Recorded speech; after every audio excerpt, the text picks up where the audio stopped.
इस कंकड़ को आज उसने चट्टान बना दिया, तो मैं तो धन्यवाद का पात्र हूँ ना भाई। मैं कैटरिंग में आया तो भरत भैया के ईगो चक्के में आया, उसमें ईश्वर ने मेरे को मुकाम हासिल किया। और राजनीति में आया तो नागेंद्र भैया से थोड़ा ईगो हो गया था एक हैंडपंप को लेकर। फिर हमने वहीं से डिपो साहब को फ़ोन लगाया, डिपो साहब किसी कारण से रिसीव नहीं किया फ़ोन, तो हम लोग पूरे पार्षद हम चल दिए डिपो ऑफिस में। तो मेरे को थोड़ा सा बुरा लगा, तो मैं उस दिन मैं भैया बोला भैया मैं भी नेता बनूंगा, इसलिए मैं थोड़ा नेतागिरी में ईगोबाजी में नेतागिरी में आ गया। उसको हम लोग पार्षद के लिए हमने यूज कहा था शुरुआत में, फर्स्ट में पार्षद के लिए मैं उसको साइकिल ले घुमाता था। कुल मिला के इच्छा शक्ति होना चाहिए कोई भी काम करने के लिए, उनमें इच्छा शक्ति की कमी थी। जब उग्र आंदोलन कांग्रेसी ने भी किया, हम लोग भी किए, तब जाके वो समझ गए कि अब मनीनगढ़ में बहुत दिक्कत होने वाला है। तब वो जाके देखो भालू 3 दिन के अंदर पकड़ लिया। 2 लोग को बोलेगा अंदर आने के लिए, तो हम लोग 4 लोग अंदर गए। हमारे अध्यक्ष जी गई, हम गए, और सरजू यादव जी नेता विधायक प्रतिनिधि हैं, और हमारे दया शंकर यादव जी वार्ड नंबर 13 का पार्षद है। कि आपने बचपन में अपने बर्तन भी धोए, दूसरी जगह काम भी किया, फिर खुद का एक मुकाम हासिल किया, तो इसमें आप मेहनत और भाग्य में ज़्यादा किस चीज़ को मानते हैं? तो जैसा आपने ईगो की बात करी, तो जैसे आजकल आपके मंत्री जी के साथ भी थोड़ी सी कुछ खबर है ऐसी कि अच्छी नहीं है, तो हम आपको मतलब फ्यूचर में विधायक देख सकते हैं, मंत्री देख सकते हैं? हम उसके यहाँ बैठे, सुबह चाय उसके यहाँ पिए, फिर वहाँ लिस्ट बना, आज देखिए सिर भप हो गया। और किसी का ऐसा नहीं कह सकता मैं अकेले किया हूँ, सबका बूंद बूंद से घड़ा भरता ना, उसी तरह हमारा सिद्धाबाद हृदय की स्थल बन गया। और छत्तीसगढ़ में एक नाम हो गया पर्यटन स्थल के नाम से, आज करोड़ का भव्य मंदिर बन गया। इसको सेकंड केदारनाथ माना जाए आज के डेट में। पूरी पुलिस आ गई है ना, मैं बोले यार तो जब जैसी पुलिस बुला लिया तो गलत समझेंगे, इसलिए हम लोग वहाँ रुक गए, धरना दिया। हम वहाँ रुक गए, हम बैठ भी गए, चलो भाई पुलिस आए क्या करेंगे देखते हैं, तो गलत काम कुछ करने गया। फिर मैं उसी बीच में बोल दिया सर आप फ़ोन उठाते नहीं है, आप मोबाइल में थोड़ा उस समय अपना बात करने लगे। अच्छा, इस परिषद में हम लोग बहुत जल्द गर्मी के आने के पहले 30 दिन का हम पैसा लेते तो 30 दिन पानी हम उनको पिलाएंगे। जैसे अभी आपकी सरकार है, मतलब ट्रिपल इंजन की सरकार हम कह सकते हैं, छत्तीसगढ़ पे है, मतलब मनीनगढ़ बिल्कुल बोल सकते हैं। हाँ, तो क्या रोड मैप है मनीनगढ़ के लिए, मनीनगढ़ के शहर के विकास के लिए? मैं इसको गलती हो तो मेरा मोबाइल नंबर भी है, मेरा घर भी है, वो 2 शब्द आके अपना मन की बात को रख सकते हैं। पार्टी का रूल होता है, हम कब भाजपा के हैं तो कोई कांग्रेस के है, तो व्यवहार तो खराब होता नहीं है। मतलब मैं बताता हूँ राजनीति होता क्या, फिर मैं भी गाँव में चुनाव लड़ा, यदि हमको यदि टिकट मिलता तो हम भी लड़ेंगे। नमस्कार, आदाब। नए साल की आप सभी को शुभकामनाएं। और वार्तालाप पे हम इस नए साल एक नया पॉडकास्ट लेकर आए आपके लिए। जो शख्स हमारे साथ जुड़े हुए हैं काफ़ी चर्चित हैं, काफ़ी कठिन परिस्थितियों का उन्होंने सामना किया है, और आज मनीनगढ़ में और आसपास के क्षेत्र में एक ऐसा चेहरा है कि लोग इनसे प्रेरणा ले सकते हैं कि कैसे अपनी गरीबी से लड़कर एक अच्छे मुकाम पे और अच्छा नाम हासिल किया जा सकता है। तो धर्मेंद्र पटवा जी, आपका बहुत बहुत स्वागत है। तो धर्मेंद्र पटवा जी, मैं इस वार्तालाप में हम आपसे बात करेंगे, हम आपकी पर्सनल लाइफ के बारे में जानेंगे कि कैसे आपने शुरुआत की कि आज आप लोगों के बीच में एक प्रेरणा के रूप से जाने जाते हैं। देखिए मेरा बचपना करीब करीब मनीनगढ़ में ही गुजरा है। वार्ड नंबर 14 में पहले रहता था मैं, पहले पुराने में 6 था, अभी वर्तमान में 14 नंबर है। हमने काफ़ी गरीबी झेला इस शहर के अंदर में, और लोगों के सामने भी हमारी लाइफ पूरी गुजरी है। और जो भी मेरे को मिला है इस मनीनगढ़ के आशीर्वाद, यहाँ की जनता के आशीर्वाद, और हमारे सिद्ध बाबा सरकार है, उनके कृपा से, उनके आशीर्वाद से आज इस मुकाम पे पहुँचा हूँ। अब मैंने कैटरिंग काम भी चालू किया, लोगों के यहाँ काम भी किया। कैटरिंग में भी एक तरफा मैंने नाम कमाया अपने लाइफ में, यहाँ से लेकर सुहागपुर, पाली, इधर लखनपुर, बलरामपुर, अमरिकापुर, सारे काम करता था मैं, एक तरफा कैटरिंग काम किया। जैसे जब आपने कैटरिंग की काम किया, उससे पहले आपके बारे में लोग ये भी कहते हैं कि धर्मेंद्र पटवा जब छोटे थे या जब बच्चे थे आप, तब आपने मतलब होटल में बर्तन भी धोया है। बिल्कुल भैया। तो जब बर्तन धोने से लेके जैसे आप आज हम आपके साथ बैठे हुए हैं, जो मुकाम आपने हासिल किया है, तो क्या सफर रहा आपका? नहीं, मैंने बताया ना अभी, बचपन में हमने होटल भी काम किया है, मैं ईमानदारी से काम की, किसी के 1 रुपये चोरी नहीं किया। इसलिए गर्व से कहता मैंने मेहनत करके कमाया और मेहनत करके इस मुकाम पे पहुंचा। उसके बाद हमने जब होश संभाला तो हमने पान दुकान भी खोला। उस जमाने में जब खेड़िया टाकी चालू थी, मैं पान दुकान भी चलाया, करीब 5 साल पान दुकान चलाया। उसमें भी मुकाम हासिल किया मैंने, 1 नंबर में पान दुकान था मेरा। उसके बाद उसी बीच में मैं केटरिंग में काम में जाता था। केटरिंग काम करते करते मैं खुद का अपना केटरिंग का बिजनेस चालू किया, कुछ लोन लेकर। उसमें पूंजी कम थी तो उसमें काफ़ी मैं पब्लिसिटी हुआ मेरा, और बड़े बड़े काम पूरा मैं एक तरफा करता था। उस समय भरत गुप्ता जी थे केटर, और सेकंड में मैं था, मगर हम दोनों बराबर में आ गए। उससे ज़्यादा काम मैं करने लगा कि अच्छा, कंप्यूटर में, और 1 नंबर में उसमें नाम कमाया। उसी बीच में अब राजनीति में धीरे धीरे आया। लोग बोले यार पटवा जी राजनीति आना चाहिए। मैंने भैया राजनीति कभी किया नहीं, करूँ क्या। तो उसी बीच में लोकसभा चुनाव आया तो मैंने भारतीय जनता पार्टी के लिए कुछ समय निकाला एक कार्यकर्ता के नाते, और मैं शामिल हुआ भारतीय जनता पार्टी में। 6 महीने के अंदर में नगर पालिका चुनाव आ गया, और भारतीय जनता पार्टी की कृपा से, उनके आशीर्वाद से मेरे को डायरेक्ट अध्यक्ष का टिकट मिल गया। और मरीनगढ़ की पब्लिक की इतनी बड़ी आशीर्वाद मिली, जन सलाह मिला, कि मैंने बड़े बड़े दिग्गजों को हराया और उस नगर पालिका सीट को काबिज किया।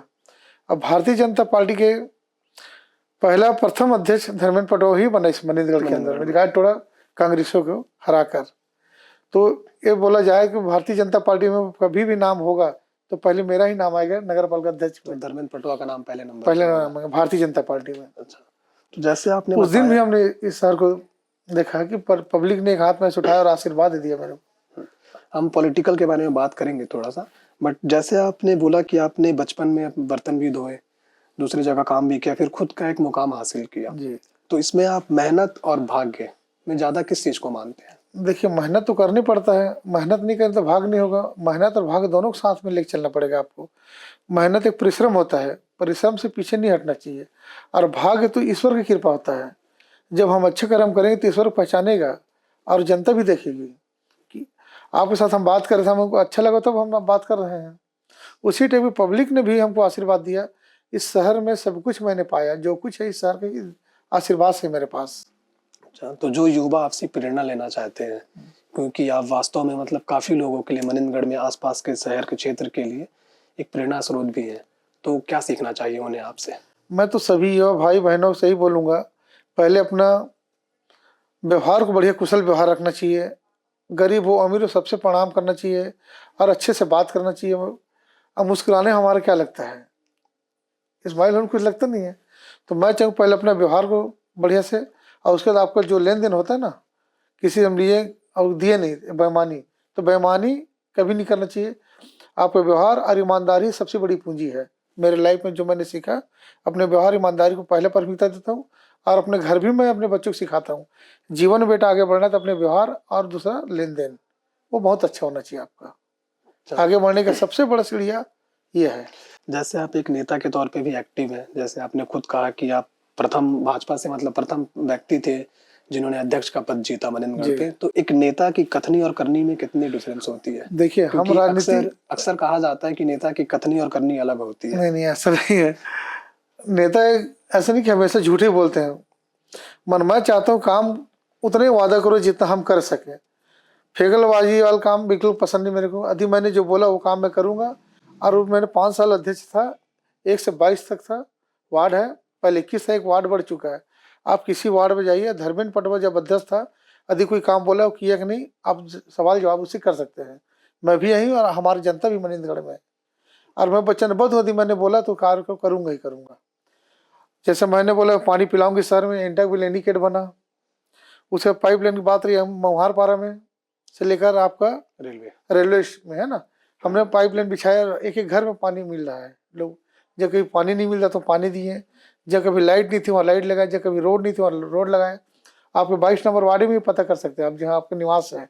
एक एक घर में पता कर सकते हैं कि धर्मेंद्र पटवा का नेचर क्या है और काम करने की शैली क्या है। अच्छा, तो फिर से हम आपके थोड़े बचपने के बारे में बात करेंगे, बचपन के दिन के बारे में। जब आप होटलों के लिए काम कर रहे थे, तब कैसे थे आपके संघर्ष भरे दिन, और ऐसी क्या चीज थी जो आपको प्रेरित करे कि आपको मतलब एक अच्छा मुकाम और एक नाम हासिल करना है? मैं बचपन से चंचल था भैया, आपको बता दूं। मैं मेरा एकदम उद्देश्य था कि मैं अच्छे से अच्छे रहूं और अच्छे बनूं और आगे मैं बढ़ूं। और ईश्वर की कृपा से मैं अच्छा भी था और आगे भी बढ़ा, और जनता का आशीर्वाद भरपूर मिला और आगे भी मिल रहा और आगे भी मिलेगा। ऐसा मुझे विश्वास है शहर पे। अच्छा, तो आप ये सोचते हैं कि ईश्वर ने जो आपको दिया वो ज़्यादा दे दिया या फिर अभी भी आपकी मेहनत के हिसाब से वो कम है? नहीं, मैं कम नहीं बोलूँगा, मेरी औकात से ज़्यादा मुझे ईश्वर ने दिया, और जनता ने जो मैं सोचा नहीं था उससे ज़्यादा आशीर्वाद मुझे जनता ने दिया। अच्छा, तो आप फिर से जैसे आप पहले मैं फिर से उस मुद्दे को बार-बार दोहराऊँगा कि जैसा आपने जो बचपन में जिस गरीबी से आपने स्टार्ट किया, उसके बाद फिर आपने कैटरिंग का बिज़नेस चालू किया, तब आपका एक नाम होने लगा था, एक पहचान बनने लगी थी। तो ऐसा क्या मोमेंट हुआ या किस व्यक्ति से आप प्रेरित हुए कि आपने राजनीति की ओर कदम रखा? नहीं, भारतीय जनता पार्टी, मैं तो किसी पार्टी में था नहीं पहले। हाँ, नहीं, क्या किस चीज़ से आप प्रेरित होके राजनीति में आए? मेरे को ये लग, हम जैसे पार्षद बनाते थे, नागिन जायसवाल जी हमारे वार्ड पार्षद, वो हमारा परम मित्र, बड़े भाई भी हैं। और उसको हम लोग पार्षद के लिए हमने यूज कहा था शुरुआत में, फर्स्ट में पार्षद के लिए मैं उसको साइकिल ले घुमाता था, अच्छा, और चंदा करके 1-1 रुपये चंदा किया हम लोग नागिन जायसवाल को जिताने के लिए। फिर कुछ काम ऐसा था कि मेरा मन चाहा वो काम नहीं कर पाया, जैसे हमने अपने कार्यकर्ता से या जो वादा किया था। वादा किया था या हम वार्डवासी से, उस काम में उसने खरा नहीं उतरा वहाँ पास। तो मेरे को थोड़ा सा बुरा लगा, तो मैं उस दिन मैं भैया को बोला, भैया मैं भी नेता बनूंगा। इसलिए मैं थोड़ा नेतागिरी में, ईगोबाजी में नेतागिरी में आ गया। और कैटरिंग भी में आया तो मैं बता दूं आपको, भगवान की कृपा से भरत भैया कैटर जो, वो भी स्वस्थ है, और राजनीतिक दृष्टि से नागेंद्र भैया भी स्वस्थ है। मैं कैटरिंग में आया तो भरत भैया के ईगो चक्कर में आया, उसमें ईश्वर ने मेरे को मुकाम हासिल किया। और राजनीति में आया तो नागेंद्र भैया से थोड़ा ईगो हो गया था एक हैंडपंप को लेकर, जो हैंडपंप अभी खेड़िया टाकीज पे गड़ा हुआ है। अच्छा, मैं बोला भैया यहाँ होना चाहिए, उसने बोला यहाँ होना चाहिए। मैं रात में आया तो देखे गलत जगह गड़ गया। मतलब मैं बताता हूँ राजनीति होता क्या। फिर मैं भी ताव में चुनाव लड़ा, मैं पहले पार्षद टिकट मांग रहा था, ईश्वर ने अध्यक्ष और का भारतीय जनता पार्टी ने हमको उसमें अध्यक्ष टिकट दे दिया, और उसमें मैंने चुनाव जीत गया। फिर तमातोड़ कार्य किया, जो कभी कोई नहीं कर पाया वो काम मैं किया हूँ इस शहर पे। अब बोले मैं एक एक कर गिनवा दूं, बहुत सारा चीज है इस शहर में। अच्छा, नहीं आपके कार्य की मतलब बात तो जनता भी करती है और ये किसी से छुपा भी नहीं है। तो जैसा आपने ईगो की बात करी, तो जैसे आजकल आपके मंत्री जी के साथ भी थोड़ी सी कुछ खबर है ऐसी कि अच्छी नहीं है, तो हम आपको मतलब फ्यूचर में विधायक देख सकते हैं, मंत्री देख सकते हैं? नहीं नहीं, मंत्री जी से हमारा अच्छा है, मैं नहीं बोलूँगी मंत्री जी से अच्छा नहीं है। ऐसी पर खबरें हैं। नहीं, खबर तो अफवाह उड़ाते रहते हैं, हमारा कल ही हम मिल के आए हैं उनसे, है ना। और बात रही विधानसभा की, तो विधायक बनना नहीं बनना वो भाग्य की बात है। मैंने टिकट टिकट यदि पार्टी जिसको पसंद करेगी या उस लायक उसको टिकट देगी। यदि हमको यदि टिकट मिलता तो हम भी लड़ेंगे। नहीं, क्योंकि जैसे आपने बोला कि मैंने ईगो के चक्कर में नेता पॉलिटिक्स पे आया, फिर ईगो को लिए मैंने कैटरिंग का स्टार्ट किया, तो सब अच्छा चल रहा नहीं, आपका। हाँ बिल्कुल भाई, तो हम सत्य ऐसी बात है। उम्मीद कर सकते हैं कि वो भी आपका विधानसभा भी अच्छा चलने लग जाए। बिल्कुल मैं उम्मीद करूंगा। और अपना भी इच्छा रहता, भाई कौन कार्यकर्ता नहीं चाहता कि मैं आगे बढ़ूं। आज हमारा बच्चा है, अपने पिता से आगे बढ़ना चाहता है, तो हम भी छोटे से कार्यकर्ता से हम अध्यक्ष बने, पार्षद बने। अब तो नगर पालिका का पूरा पड़ाव मैं पार कर चुका हूँ, अध्यक्ष भी बन गया, पार्षद भी बन गया, उपाध्यक्ष भी बन गया। नगर पालिका से जो बनना है जिसमें सारा चीज बन चुका हूँ। आगे अपेक्षा करूंगा ही कि मैं आगे और बढ़ूँ। तो क्या है धर्मेंद्र पटवा जी की उपेक्षा क्या है? मतलब कि जैसे कि एक जो छोटा बच्चा, जैसे आप अपने आप को आज से 30 साल पीछे ले जाइए, जिस पोजीशन पे आप थे, तब क्या उपेक्षा है आपकी खुद से? अपेक्षा यही है कि मैं हर पल जनता का कार्य करूं, गरीब से गरीब जनता मेरे भाई बंधु हैं। और अमीर लोगों को तो हम भाई प्रणाम करते रहते हैं, उनसे आशीर्वाद लेते रहते हैं। बड़े लोग को कोई काम नहीं होता, कोई जरूरत नहीं पड़ता नेता लोग से। उनको सिर्फ हाय हेलो करो, नमस्ते करो, उनको सम्मान करो, खुश होते हैं। काम पड़ता हमारे छोटे गरीब भाइयों को, तो मैं उनके लिए तत्पर खड़ा रहना चाहता हूँ और आगे भी खड़ा रहूंगा। तो जैसे कि आपने कभी कहानी मुझसे शेयर की थी सिद्ध बाबा मंदिर को लेके, जी, तो थोड़ा दर्शकों को उसके बारे में बताइए कि कैसे आपने शुरुआत किया? देखिए सिद्ध बाबा के भगवान को मैं प्रणाम करता हूँ, और उनका आशीर्वाद काफ़ी मेरे ऊपर है। सिद्ध बाबा का, सिद्ध बाबा का मैं आपको बताना चाहूँगा थोड़ा सा, कि मैं जब अध्यक्ष था तो 5-7 लाख रुपए उसमें लगाया था, कुछ चंदा वगैरह करके, कोई घर से नहीं लगाया था, सभी के सहयोग से काम हुआ था। तो 12-14 कॉलम खड़ा किए थे। उस विषय में उस विषय में चुनाव हुआ, तो मैं चुनाव हार गया, तो थोड़ा मैं निराश हो गया। निराश होने के बाद 1.5 साल बाद कोरोना काल आ गया। जब कोरोना काल में मैं बोले सिद्ध बाबा बनना चाहिए, मंदिर हमारे बहुत ही पुराना, हमारे इस आस्था का केंद्र है हमारा सिद्ध बाबा। तो मेरे दिमाग में आया, तो हमारे ऊपर में अजीत दुबे जी रहते थे, अभी सामने में रहने लगे। तो मैं भैया बुलाया, भैया चाय पीते हैं बोल के, और ऐसे ठंडी का समय था। तो बोल कैसे, मल भैया सिद्ध बाबा में फिर काम चालू करते भैया। मैं बोला अच्छा नहीं लगा। बोल कैसे, मल भैया अपन 21,000 रुपये मिलाते, 25 लोग का नाम लिखिए आप। तो हम लोग ने 25 लोग का नाम लिखा और काम चालू करते हैं। फिर हम लोग सुबह राजेश शर्मा जी हैं बीएड कॉलेज, वो मेरे परम मित्र भी है, कांग्रेसी जरूर हो। अच्छा। तो हम उसके यहाँ बैठे, सुबह चाय उसके यहाँ पिए। फिर वहाँ लिस्ट बना, आज देखिए सिद्ध बाबा भव हो गया। और किसी का ऐसे नहीं कह सकता मैं अकेले किया हूँ, सबका बूंद बूंद से घड़ा भरता ना, उसी तरह हमारा सिद्ध बाबा आज हृदय की स्थल बन गया। और छत्तीसगढ़ में एक नाम हो गया पर्यटन स्थल के नाम से। आज करोड़ों का भव्य मंदिर बन गया। इसको सेकंड केदारनाथ माना जाए आज की डेट में। जो लोग केदारनाथ नहीं जा सकते, जैसे मैं नहीं जा पाता केदारनाथ, हो सकता ना भी जा पाऊँ, मगर मेरा केदारनाथ मेरा सिद्ध बाबा है। तो ऐसे के लिए आज सिद्ध बाबा एक बहुत बड़ा हमारे लिए आस्था का केंद्र है। और ये आसपास एरिया के लिए बहुत पर्यटन स्थल हो चुका है। कौन थे वो 25 लोग, कुछ नाम आप बता सकते हैं? 25 लोग में नाम में भी नाम लंबा हो जाएगा। मतलब नाम आपका नाम रहा, 2-4 ऐसे नाम लिखा। इसमें अजीत दुबे जी भी हैं, स्वर्गीय मनोज कक्कड़ जी भी हैं, हमारा राजेश शर्मा भी हैं बीएड कॉलेज वाले, छोटू पांडे और गुड्डी पांडे, नकुल भैया, एक साहू जी अकाउंटेंट हैं, सब मैं हूँ। ऐसे करके 20-25 लोग हैं अभी हम लोग। और आपका शर्मा फर्नीचर वाले हैं छोटू भैया लोग, ये सब मिल के किया। और आप देखिए साबिरों का अभी भी लगे हुए उसमें, और काम बढ़िया से चल रहा है। सिद्ध बाबा का जिक्र होता है जैसे तो भालुओं का मुद्दा आ जाता है कि काफी लोग मतलब कहते हैं कि सिद्ध बाबा बनने की वजह से जहाँ वहाँ पे जो विकास कार्य किया गया है, रोड बनाई गई है, उसकी वजह से भालू शहर की ओर आ चुके हैं। तो आपका क्या मानना है? नहीं, ये मानना गलत है। देखिए जंगल है, भालू है या कुछ जो भी जंगली जानवर हो, वो जंगल में ही रहते हैं। और 15 फीट रोड बनने से कोई ऐसे नहीं कि जंगल पूरा साफ हो गया, काफी जंगल है। और एक वो बोला जाए कि आपदा है इसको, जिसे कहते हैं ना बारिश होते होते कहीं बाढ़ आ जाता है, फिर घर बह जाता है। एक भालू किसी कारण से मणिगढ़ घुस गया था, उस भालू ने 4 महीना पूरा परेशान किया।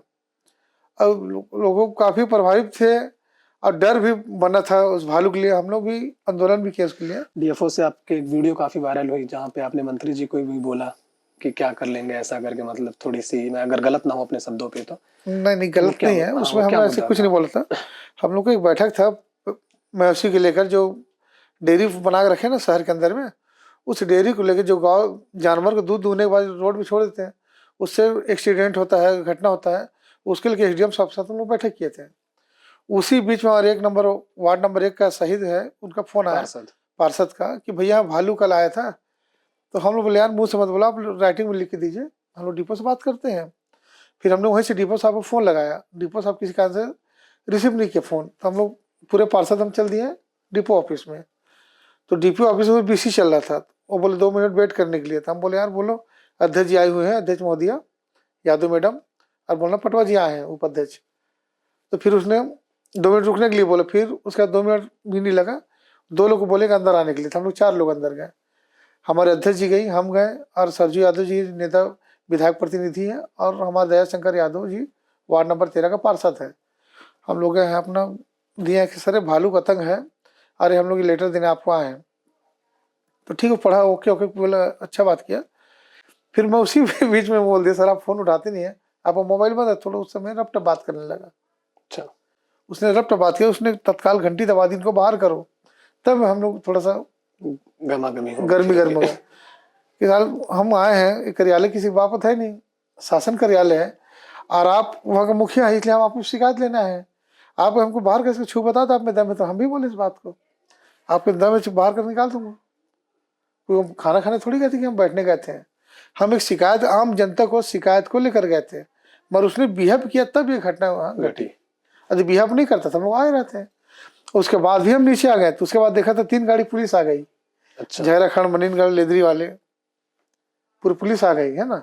मैं बोले यार तो जब जैसी पुलिस बुला लिया तो गलत समझेंगे, इसलिए हम लोग वहाँ रुक गए, धरना दिया। हम वहाँ रुक गए, हम बैठ भी गए, चलो भाई पुलिस आए तो क्या करेंगे, देखते हैं, कोई गलत काम तो करने नहीं आया। हम जनता के सेवक के रूप में कार्य कर रहे हैं, तो हम जनता के लिए लड़ेंगे और भिड़ेंगे भी, चाहे हमारे चाहे अपना घर का चाहे बाहर हो, जनता के हित के लिए हम काम करेंगे। अच्छा, तो जो भालू एक दिन में पकड़ा जा सकता था, उसे पकड़ने में लगभग 2 से 3 महीने लग गए। मैं तो बीच में बोला ना भाई साहब, ये भालू एक दिन का काम है, यदि इसमें इच्छा शक्ति नहीं है पकड़ने का, इच्छा शक्ति होगा तो ये काम एक दिन का काम है ये, क्योंकि यहाँ बाउंड्री के अंदर भी भालू घुसा था।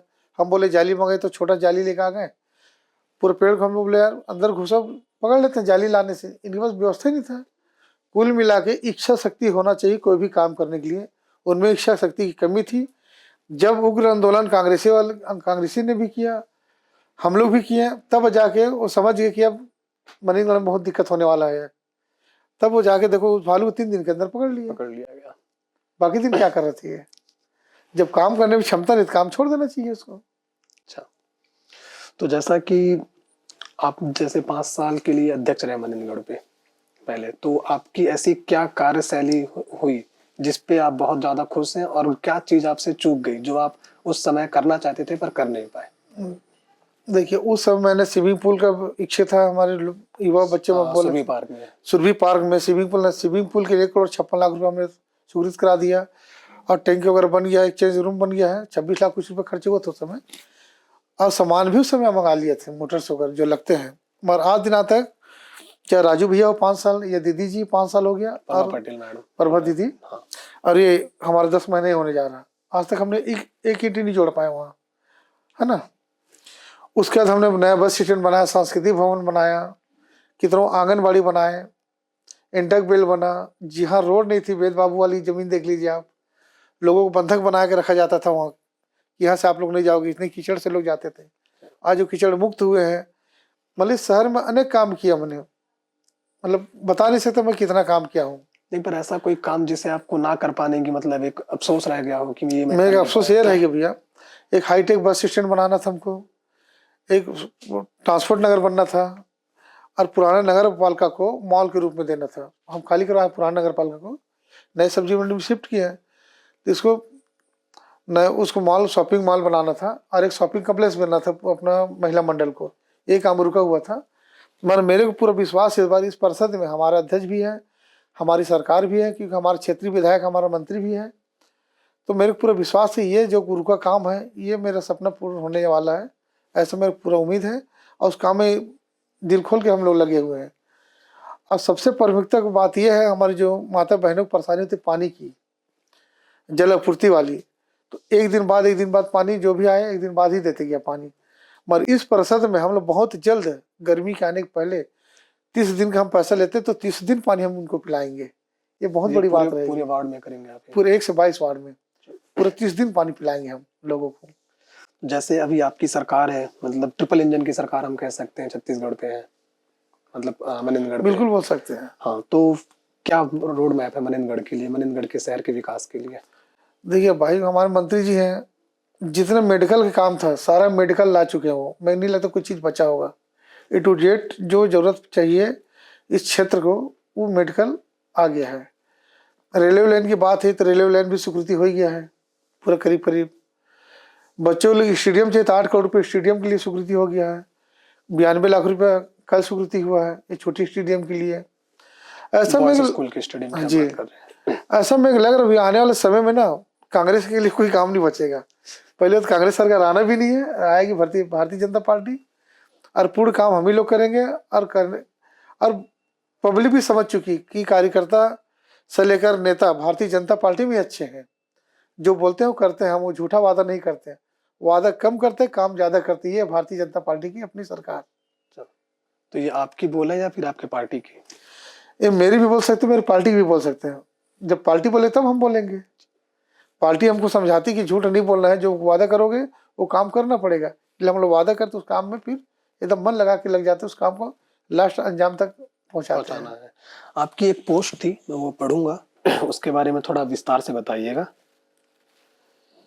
कि आपने लिखा था एक पोस्ट पे, जिंदगी में कुछ बनो या ना बनो पर माँ बाप का सहारा बन गए तो समझ लेना सब बन गए। सत्य बात है ये। माँ बाप ने जन्म दिया है, माँ बाप ने सब कुछ दिया है, कर्म आप करोगे। माँ बाप का धर्म है जन्म देना। आपको पढ़ा लिखा दिया, बड़ा कर दिया, आपको पंख लगा दिया, आप कैसे उड़ना है वो आपके ऊपर डिपेंड करता है। इसलिए माँ बाप, भगवान से बड़ा दर्जा माँ बाप को दिया जाता है, और उसके बाद गुरु को दिया जाता है। तो ये मैं मानता हूँ इस चीज़ को कि मेरे माता जी ने, मेरे पिताजी ने मेरे जो भी किया बहुत ज़्यादा किया, मैं उसको कभी भरपाई कर नहीं सकती लाइफ में अपने। और जो युवा मतलब जैसे कि आम घरों में जो माँ बाप के बीच में जो युवाओं के बीच में जो झगड़ा होते हैं, जो युवा नशे के शिकार हैं, उन्हें आप क्या सीख देना चाहते हैं नहीं, मैं तो यही कि बोलना वो चाहूँगा कि समाज में अच्छा करे? सभी बच्चों को कहना कहना चाहूँगा कि अपने माता पिता का पहले सम्मान करें, अपने पास पड़ोस वालों को सम्मान करें, अपने रिश्तेदारों को सम्मान करें, और नशा से मुक्त रहना चाहिए। नशा सबसे घटिया और गंदा चीज़ है, क्योंकि पैसा अपना लगाएंगे, गाली दूसरे खाएंगे। उस अच्छा अपने 200-500 को दारू पी लेता है, 2 लीटर दूध लाते 100 रुपये का, तो हम पूरा परिवार पियेंगे। और दारू होती 500 को पीते तो अकेले पियोगे, और गाने के बाद गाली घर से भी खाएंगे और पड़ोस भी गाली बकेगा और लोगों की नज़र से गिरेंगे भी। इसलिए ऐसे कोई घटिया काम नहीं करना चाहिए जो लोगों की नज़र में गिरना चाहिए इंसान को। आप सेवन करते हैं शराब का? अगर पर्सनल ना हो ये क्वेश्चन नहीं तो। नहीं, मैं सेवन शराब को नहीं करता, मैं बस शौकीन नॉन वेज का। अच्छा, खुले शब्दों में बात कर रहा हूँ इस चीज़ को। तो न्यू ईयर कैसी रही आपके फिर? नहीं, हम तो रायपुर में थे, अच्छा। हमारे नाती का जन्मदिन था, हम बढ़िया मनाए अपने नाती के साथ जन्मदिन। अच्छा, तो जो युवा हैं जो आपसे सीखना चाहते हैं, मैं फिर से बोलूंगा कि उन्हें आप क्या मैसेज देना चाहते हैं कि एक वो जो युवा जैसे आपसे मतलब कुछ अच्छा सीख लें और जो आपकी हिस्ट्री को जानते हो? देखिए, मैं अपने युवा भाइयों से ही कहना चाहूँगा कि आगे बढ़ने के लिए पहले अपने व्यवहार और दूसरा में अपनी ईमानदारी, ये 2 चीज़ को प्रण बना कर रखें, और तीसरा नशा से दूर रहें, और अपना आगे बढ़ने के लिए तो निरंतर लगे रहना चाहिए। मुकाम जरूर मिलेगा, ये मेरा विश्वास है, क्योंकि मैं उस जगह में पहुंच चुका हूँ। जैसे जिंदगी सबको समान मौका देती है, इस पे आप क्या कहेंगे? आपको भी जीवन ने मौका दिया पर आपने उस चीज को यूटिलाइज किया और आप सफलता की सीढ़ी पे चढ़ते गए। जिंदगी क्या, तो ईश्वर हमेशा 3 बार मौका देता है, चौथे बार बिल्कुल नहीं। हम जैसे गाड़ी चलाते हैं ना, हम अपने गाड़ी के कितना तेज चला सके, हम उतनी तेज चलाएं जितना हम संभाल सकें। यदि कोई बाई दफे कोई जानवर आ गया, कोई इंसान आ गया, तो हम ब्रेक मारें तो हमारी गाड़ी स्लिप ना करे, गाड़ी पलटे ना। तो जीवन की चक्र ऐसी होती है कि हम इतना रफ्तार से चलें कि आगे वाले भी सेफ रहे, हम भी सेफ रहें। उसी तरह निरंतर एक बार में कोई नहीं बढ़ता। आप जिस पे हमसे पूछे तो हम धीरे धीरे आगे बढ़े, हम सोचे एक ही बार में हासिल कर ले, मैं नहीं मानता ऐसा नहीं होगा। आराम से आप चलिए, कहते हैं धीमे चले सुरक्षित से चले पहुँचे। इसी तरह जिंदगी भी है। जैसे जो आज का जो युवा है, मतलब एक अच्छा जो वर्ग है, मतलब बहुत बड़ा युवा वर्ग है जो वो ज्यादा पॉलिटिक्स से जुड़ा नहीं है, तो आप उन लोगों का रुझान पॉलिटिक्स की ओर बने, उसके लिए क्या मुहिम करते हैं आप एज अ मतलब पार्टी के तौर पे या फिर पर्सनल तौर पे? मैं तो चाहता हूँ जो भी वो मिलते हैं, मैं पहचानता भी नाम से भी, तो भी मैं जबरदस्ती हाय हेलो करता हूँ ताकि वो पहचाने, मैं भी उनको पहचान सकूँ।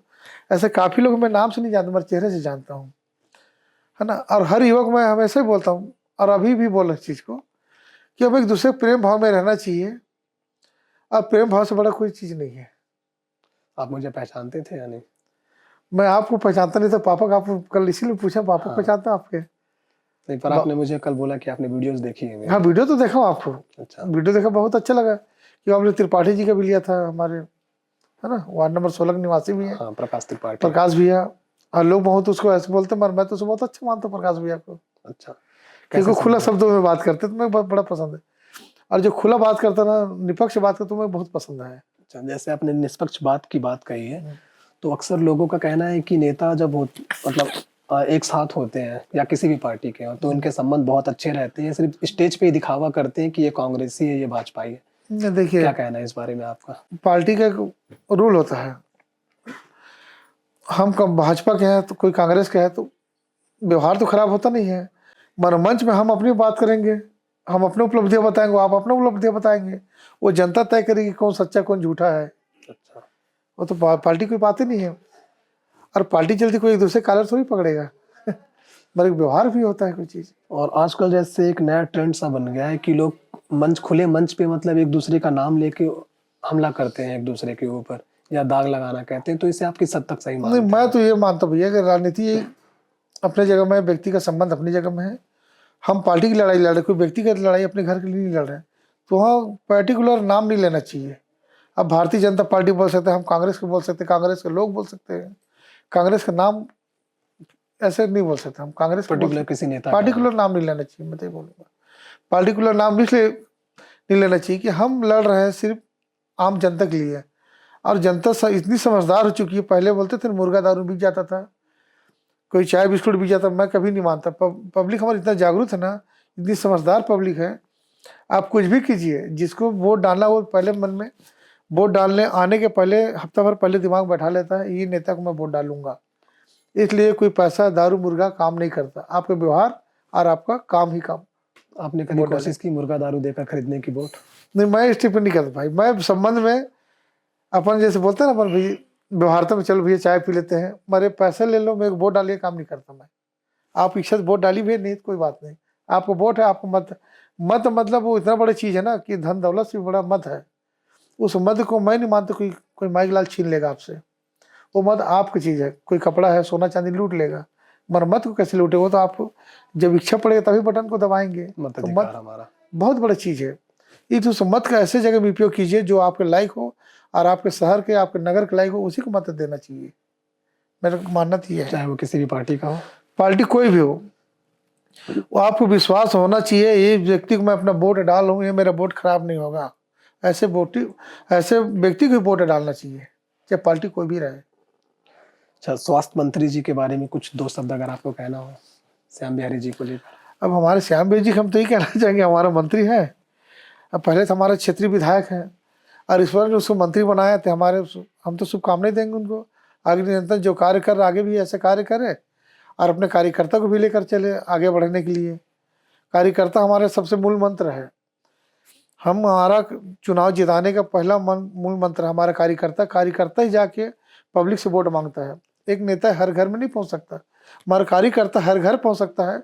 नेता से ज़्यादा वादा कार्यकर्ता करते हैं। उस कार्यकर्ता का मान सम्मान को रखने के लिए उस कार्यकर्ता को बात मानना चाहिए और जो काम बोले कार्यकर्ता उस काम को तत्काल करना चाहिए। ये मेरा मानना ऐसा है। तो एक आखिरी सवाल आपसे कि जो भी व्यूवर्स हैं और जो आपको जानते हैं, उनके लिए क्या मैसेज देना चाहेंगे आप? मेरे जो जानते हैं उनको मैं धन्यवाद कहता हूँ और उनका आशीर्वाद मेरे ऊपर सदा बने रहे। मैं उनसे निवेदन करता हूँ, मैं कोई गलती हो तो मेरा मोबाइल नंबर भी है, मेरा घर भी है, वो 2 शब्द आके अपना मन की बात को रख सकते हैं। और लोग बोलते हैं पटवा जी बड़ा आदमी, मैं कोई बड़ा आदमी नहीं, मैं बहुत छोटा गरीब हूँ और मैं छोटा बन के ही सेवा करना चाहता हूँ सभी का। यही मैं सभी से अपील करता हूँ और आप सबको से आशीर्वाद लेना चाहता हूँ। नए वर्ष की सभी को बधाई और शुभकामना भी देना चाहता हूँ। तो आपसे हमें वार्तालाप करके कैसा लगा? बहुत अच्छा लगा आपसे मिलकर और सदन निरंतर आप भी आगे बढ़े, मेरा शुभकामना के साथ जी। और आपकी टीम को भी बहुत बहुत बधाई। तो हमारे YouTube चैनल का नाम वार्तालाप है, तो मैं चाहूंगा जो लोग आपके भी मतलब जरिए से इस वीडियो को देखेंगे, मैं चाहता हूं कि आप उनसे छोटी सी अपील करें कि वो हमारे चैनल को सब्सक्राइब करें। नहीं, मैं तो बोलूँ भाई आपसे, चैनल को बढ़िया से आपसे लोग मिले, आपसे बात करें, अपने मन की बात को रखें और आप भी लोगों से मिले, आपके चैनल आगे बढ़े। मेरा आपके साथ बहुत बहुत बधाई और शुभकामनाएं आपके साथ। सदन निरंतर आप आगे बढ़े। ऐसी कोई बात रह गई हो जो आप रखना चाहते हैं लोगों के बीच में? बस लोगों ने मेरे सब कुछ दिया इस शहर में, मनेंद्रगढ़ के में और आसपास क्षेत्र वाले भी पहचानते हैं। इससे बड़ी बात क्या हो सकती है मेरे को? भाई आज इस कंकड़ को आज उसने चट्टान बना दिया, तो मैं तो धन्यवाद का पात्र हूँ ना भाई। मैं इनको सबको बधाई दूंगा, आज उस लायक मुझे समझा और आगे भी चाहूँगा आशीर्वाद मेरे को मिली पब्लिक से। सदा आभार रहेगा पब्लिक प्रति मेरा। तो धर्मेंद्र पटवा जी, आपसे बात करके हमें भी काफ़ी अच्छा लगा और मैं आशा करूंगा कि लोग भी इनके जीवन से इस वीडियो को देखें और इनके जीवन के किस्सों के बारे में सुने, कैसे इन्होंने कठिनाइयों के साथ और हर परिस्थिति में सफलता को ही प्राप्त किया। धन्यवाद।